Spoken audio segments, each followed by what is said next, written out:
Now, going further and following the very interesting discussion we have witnessed throughout all the morning session for our event, I am pleased to announce to you Mr. Dirk Beckers, Director INEA, providing to us the concluding remarks for our morning session.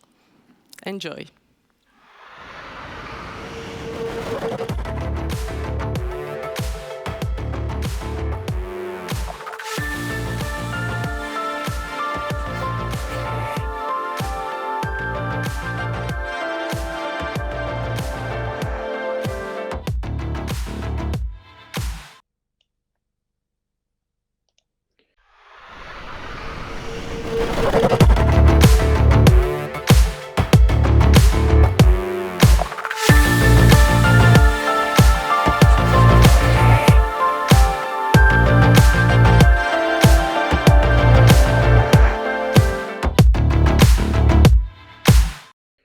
Good afternoon, ladies and gentlemen, members and partners of the SESAR Deployment Manager, dear Hendrik and dear Nicolas. Thank you for inviting me to deliver the closing remarks of this year's SESAR Deployment Manager annual event. Hendrik said in his opening keynote that this is a landmark event. I certainly could not agree more on that. We have had a very interesting morning session. We have heard the previous speakers highlight the most important achievements to date. Let me just underline again some of them. The SESAR Deployment Manager coordinates 350 projects. Those projects ensure the modernization of the European ATM system. More than 150 projects have already been completed to date. The projects involved investments of about 3 billion euros.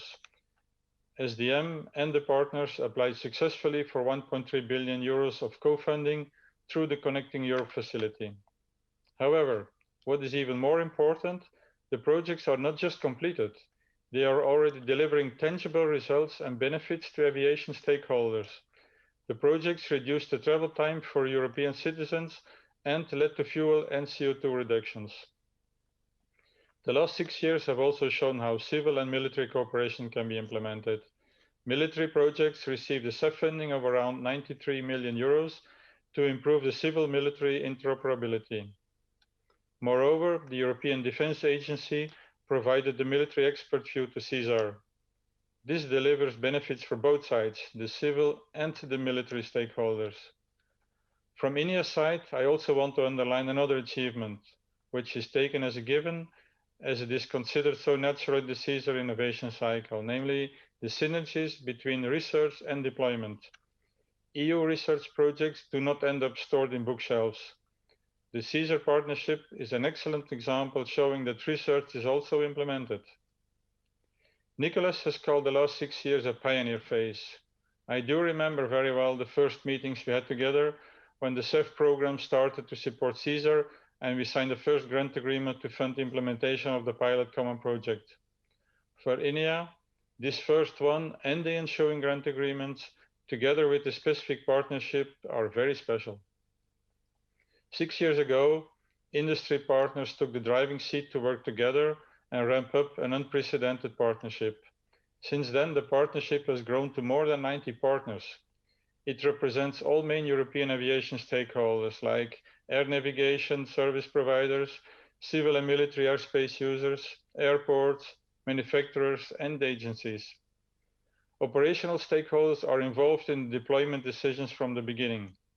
Technological and operational decisions are taken side by side.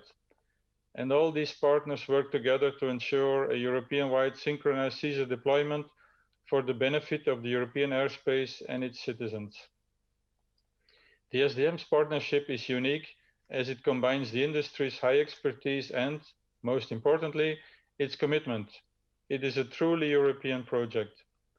The SESAR Deployment Manager became a functioning organization within a very short time and in a highly complex environment. Despite the different challenges, I can confirm to Hendrik that the SDM has delivered results as we heard in the panel discussions earlier on. This is certainly owed to the technical expertise of the people behind the organization and their dedication to create European added value. Therefore, I want to take this opportunity to congratulate all of you on this achievement. Without your dedication, we would not have come so far. However, today was not only about looking back. It was also about drawing lessons and looking into the future.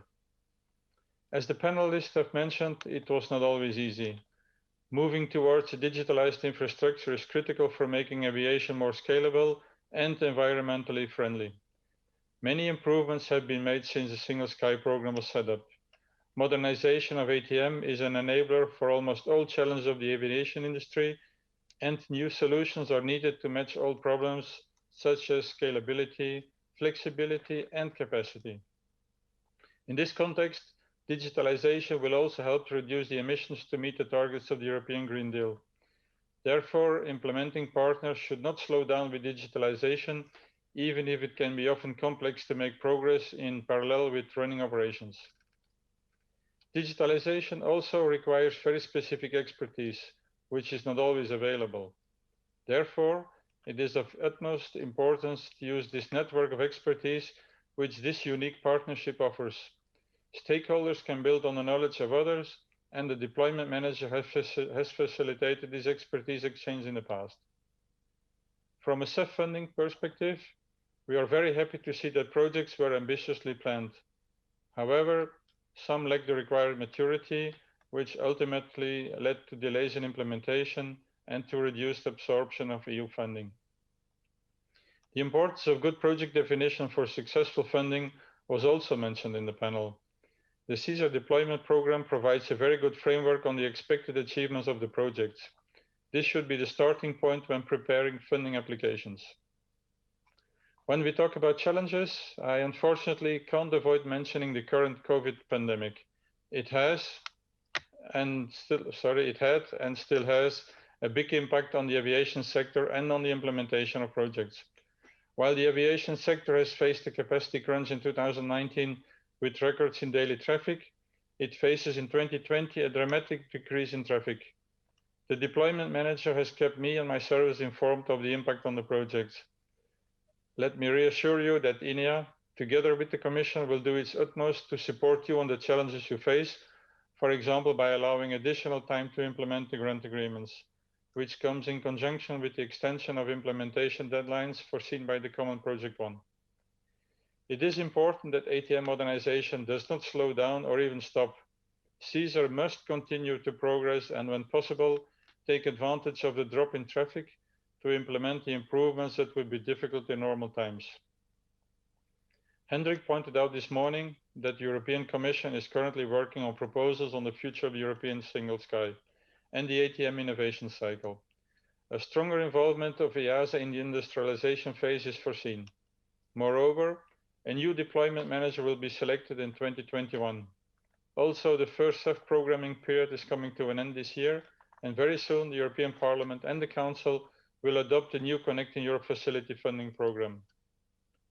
2021 will also be a key transition year for INEA, because we are expecting a substantial enlargement of our portfolio, enlarging our scope in the implementation of the Green Deal. Indeed, we are in front of a future full of challenges and opportunities. However, we should not forget that there are still around 150 implementation projects ongoing, some only ending in 2023. Therefore, it is crucial to ensure continuity, notably during the foreseen transition phase in 2021.